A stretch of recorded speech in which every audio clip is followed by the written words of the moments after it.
no njogera na lulimi Luganda nendu tekamu n'ebisoko kati ebyo ebyokwewalana mu biveeko Uganda nsi yaffe abazukulu basobola ogisanga nga tuli bulungi. Okay, hey friends, spread the love, spread the unity all over Uganda. Let's be one. Another thing, let's believe God. Gwaliye yongo wedemu amanyi. Yes, mwena abakutureba mukutogo twabashemerwa amazina ni Apostle Fredric Musasizi erizoba nizoba rurungi natayisa munywano wanje konkane bakwento wanyowe izina lyawe kandi Apostle Mukisa Batista mukwano gw'abanji. Yes. Wazali bwawa ukaragankahe nze nzali bweye manga mu Kyankwanzi district hati Kyankwanzi kayikoto muri imbara embabazi zarahanga aha twabashemerwa amazina nagago niwe Mukisa mshija w'amane no mweshongozi no mburuzi wengiri kandi ntusimarahanga abo kuturinda so mwena bakutukuratira erizoba nyine bubuzo nyine bubuzo bene bishasha mutima umushije ogumbe ni muronda ya mushije ogu konka magara gumushije ogu ngatoraho gata umushije ogu ninkureba social media no hagira nopu no hagira no ozo muryebi ozo hati nyoka ukanshobera reka gambira amazima ecyo kubanza uri pastor ecyo kubanza uri mu byabufuzi rahanga kanye ndi umuhereza w'iguru ecya kabiri ndi umweshongozi. Yes, ecya kashatu hatu obyobufuzo kabitaha konka nyowe ni tana ho niwe kake omukweshongora. Yes, nyowe ndi umweshongozi ari kweshongora buri kimwe tindi nkabari aba kugira ngo nyowe ni nyeshongoro byensi hasi byarahanga biko kubyeshongora no shasha byo na nyowe ni mbyeshongora hati mwenu erizoba nyine bibuzo byawe kabishatu ningashika bena no manya Ugandeji. Yes. Uganda irimwe bintu bingi erimwe ebyofuzi erimwe nebyarahanga kankubuze nekeshongoro cyawe kiha cywa shohize at least kikakwata abantu azanyeshongwire byeshongoro ni bingi ndakimwe konke keshongoro ekimpisizo mugisha omurumu gwo kweshongora. Yes, na keshongoro kena yeshongire aka people power. People what? People power. Iwasebo? Yeah. Orimu kakubuza. Nomanya cyo bakweta standby generator. Standby generator. Waracyurireho pastor. Tetukwenda no gamba standby generator. Ezuru kukora tezuruho. Ezuru kukora tezuruho. Standby generator waracyurireho. Nebitaka kozire. Ecyo ne kintu kitwira rubazo ko kiratunge chance kibone gukora. Hata bishema bakutufurikiza ni ngendo ozo mu comment section. Nogira ngo kire abahereza barahanga kuzo mu byo butegeki ninga so kugamba ahari politics aza obwe wabuze kibuzo to show the sideline abo kubera icyo kintu kibere ni kinshasha kanye Tom kozo warahanga abo kubiwe ni kumanya uri involved in politics manya tuzagamba ne byabugingo mbwe nanye ni nyenda kubuza. Yes, abakozi barahanga tebari banya-Uganda n'abanya-Uganda mbwenu wabo ryo munya-Uganda bashemerere kuterera karuru abahereza barahanga tebine mitima bagini mbwene mitima yabo tekora decision teyine rukundo abenshi ne mwenda kutubiha ngo muntu kwa hagira ninga cyaguranyi omushwiti wanje cyago omushwiti cyaguranyi cyago omushwiti wanje koza akayimba bari bakayita batya akeshongoro kena yeshongire ne baketa ihanga ryanyu mekagera abe wayo kurwana olwegwanga lyaffe ne babatulugunya hati sebo bena kangare kiranshongeje na nabahereza barahanga bashemerere kugira umuntu bakuhagera kandi okuhagira tekiri cya stam nicyo barahanga. Okay, zo mu comment section nogira ngo kikire abahereza barahanga kuzomba byo butegeki ninga shi it's a right of every pastor okuza akagamba opinion of mind. I mean, and the person speaks of his or her mind. So you can go to the comment section and tell us. Apostle Mukisa, nyenda kubuza kibuzo tukahurire obeno ngambira hamwe shongozi mugenzi wanyu uba kwatsire simanyi nalinya lye konka yogera kimunti eyayimba twagala Pentagon obo tudize sente akayozinga bwaza kushaba sente akayozinga omukyeshongoro najira nawe akayo sente akanazo omuntu zizo omwizina lyarahanga zibase kwikirizo mu rugo kombe kenju yoha yarahanga hati ebintu kubyatabukire nko kumwabimanyire bikatabuka bita bintu bikatabuka iwe tukukimanyashi bikatabuka bita nyuko mumushobera omushija omwanya gwo kombe kenju akaza kutasyo mukazi icyo twakireka borekere icyo twakireka hato mutashe hati okutasya nekibi tikibi nikirungi hati nikirungi konka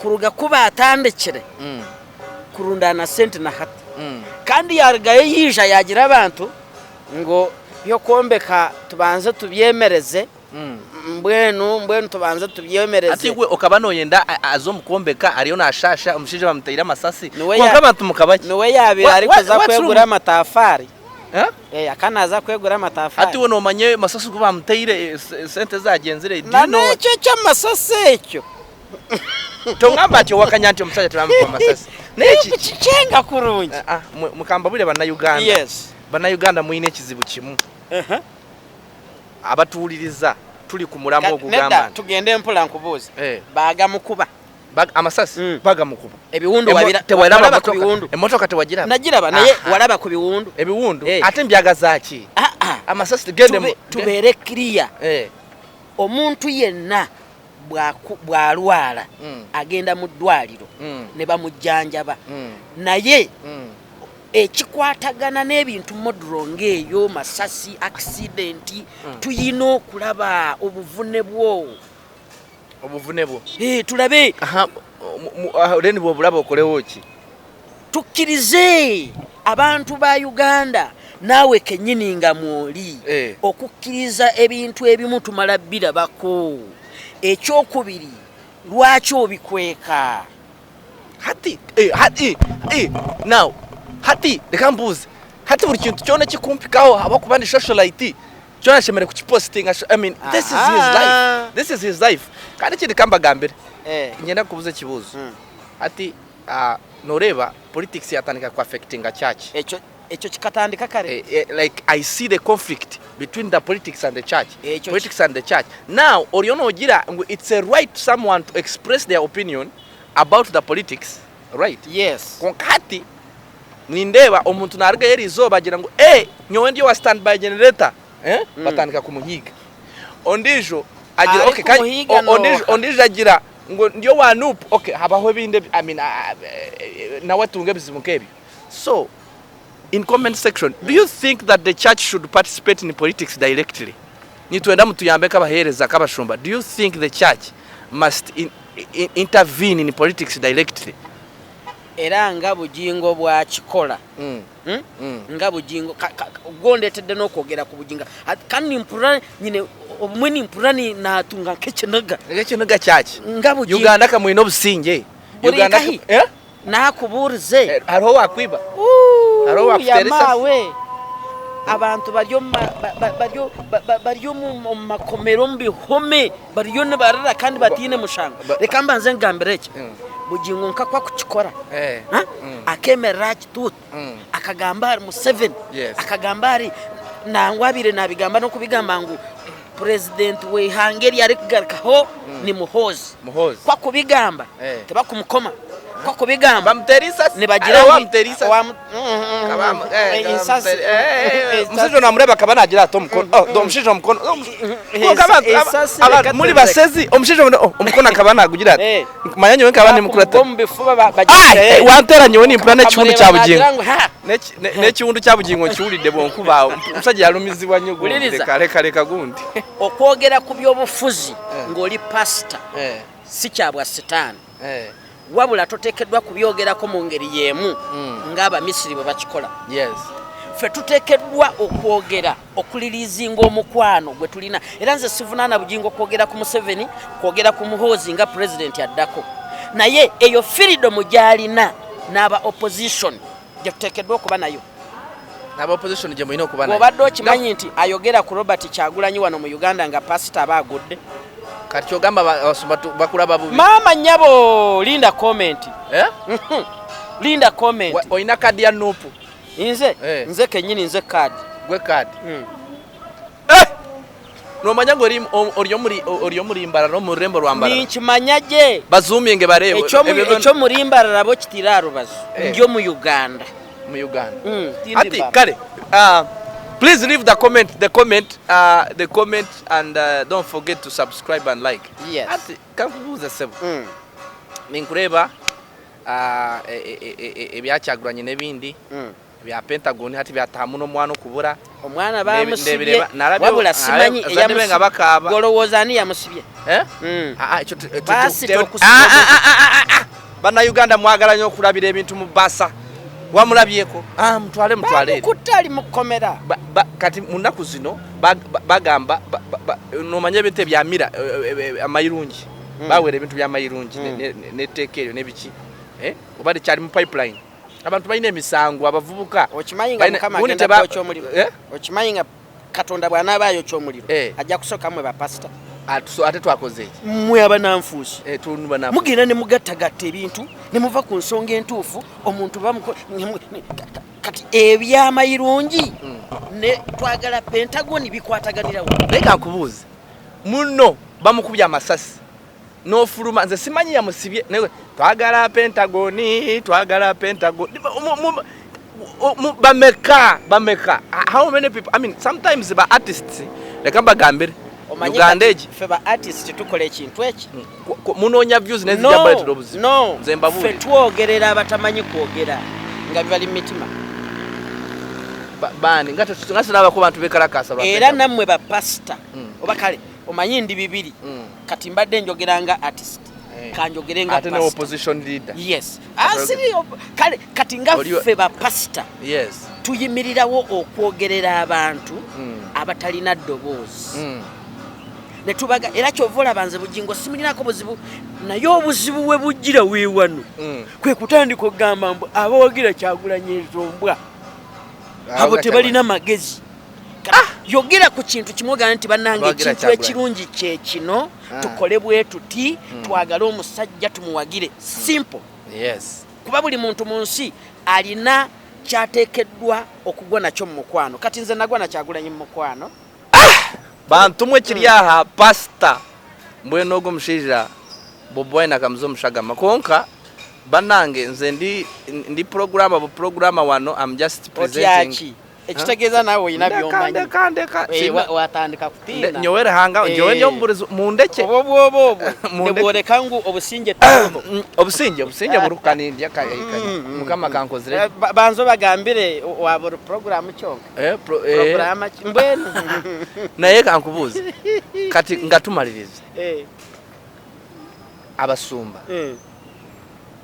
oroza tebandi egase bonna ne bava mu bintu bine ebyobufuzi ne basabira eggwanga era tulisabira fa abategera ekigenda mu maaso tulisabira ate olisabira otya oli wano oyawula abantu sirina benjawudde abantu mbawadde lesson tribalism nga yeyongedde lwa bya tribalism omuzimbi wakyo ali omwana Mr. Yoweri Kaguta Museveni yawandika yakola tribalism yalese tribalism atya emabega eri mu 2006 twali tetumanyi Munyankole na Muganda n'Abanyarwanda nga tebogerwako nga ffenna tuli banna Uganda naye olimbi mulembe ki buli muntu alina eddoboozi oli mukiggwa oli muganda nze oli tribe kyovaawo nze ndi toyina passport ya Uganda ate bana omuntu bwakola obulungi asimibwe njagala mu appreciating ko for what the man has done banange I'm not sidelining with any political thing ate nemwe mba sidelining ati woro pastor oshemerero kugambisa amazima ndi mukwogera mazima okugamba ansobizo wakozere tekikumanyisa ngo tetukusima byo wakozere birungi konkana abaganda bine enfumu ntugera no mulungi nazi no bulungi ava mudiro azino bulungi tafira mu emotoke ekozeko yebera ngumu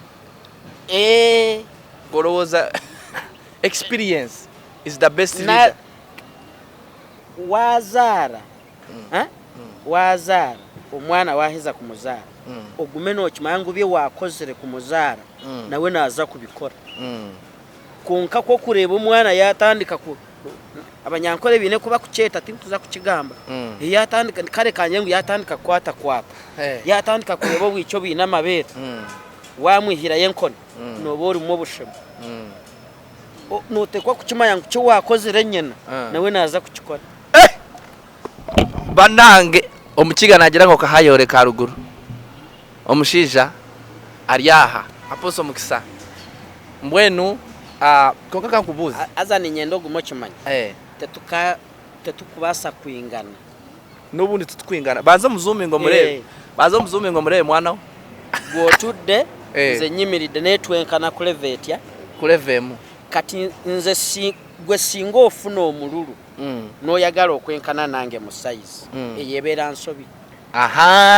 okitegedde abantu tebenkanankana okitegedde kati lwaki abantu bogerera bannaabwe muno bwazimba kanisa n'omwogerera mulala bwafuna aka office oba MP oyagala azikise buli wagira ku Robert Kyagula nyimbo oyo musiru tewali abayise oyagala mufanagane buli mwaka mufuna sente oba buli mwaka oba buli ki opposition bajiwa sente munna teri atafuna eza mu 7 nazo tuzogereko yetafuna amanya omusala gwafuna yegabirako bwegabisa musala mutono president bafuna busala buyaye so but this is my opinion politics is a dirty game but it's a right for everyone to support what you want naye kyandibadde kirungi yes but kyandibadde kirungi abantu ne batawukana families zikaaba abantu bali mu bulumi abamu bali mu makomera abamu babba nkoko it's not politics njogera ku abo be bakwata nzayogera tofuuka nga tamala emirundi ate obulidde bulungi omanya amasimu ge nafuna nga ntadde akayimba ku social media Kyagula ante munnaye ate nondeeta oleeta ki twesige Kyagulanyi twesiga mukama bannange konka ninyenda kuramutya abantu mwena nzomanyi nze buli omu mukwano gwange n'emikwano gyange aba standby generator nina mikwano nawe oli mukwano gwange ate oli wano era nawe oli wa side eri naye era nze sironda amazima gasigale nga googerwa we appreciate for our country Uganda for the peace and stability but then waliwo ebyetaaga okukyuka nabyo bwe tuba tusiima in the peace transition not violence not killing people not we need that thing in the right time eddembe lyo tulyagala libeerewo naye bannayuganda kye balina okutegeera kiri ekintu kimu abasamize abasumba bafaaza abatalina ddiini mwe bagwasi basamize takkiriza katonda kwe gaali awo bonna kye balina okutegeera nti ffenna tuli bannayuganda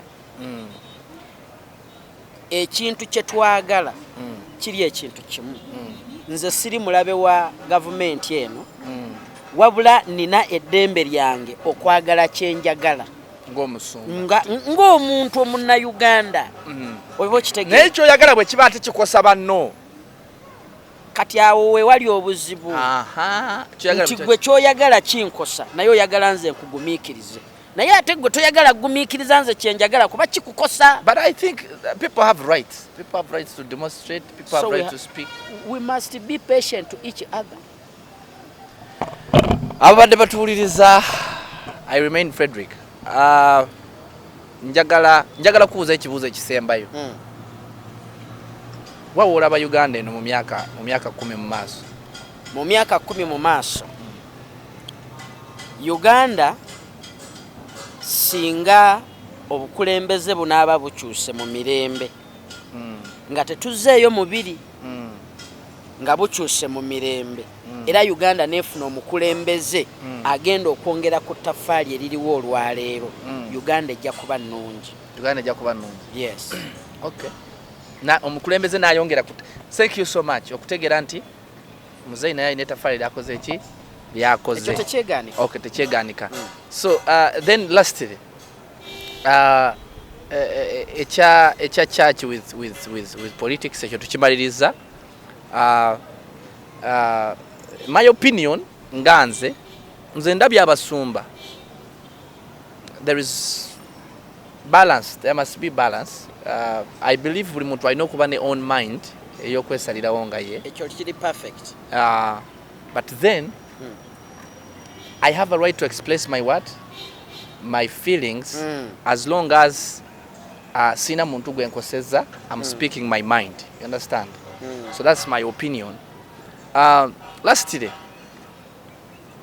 Kyagulanyi ono mu lugendo luno lwa struggle kino kyekisembayo.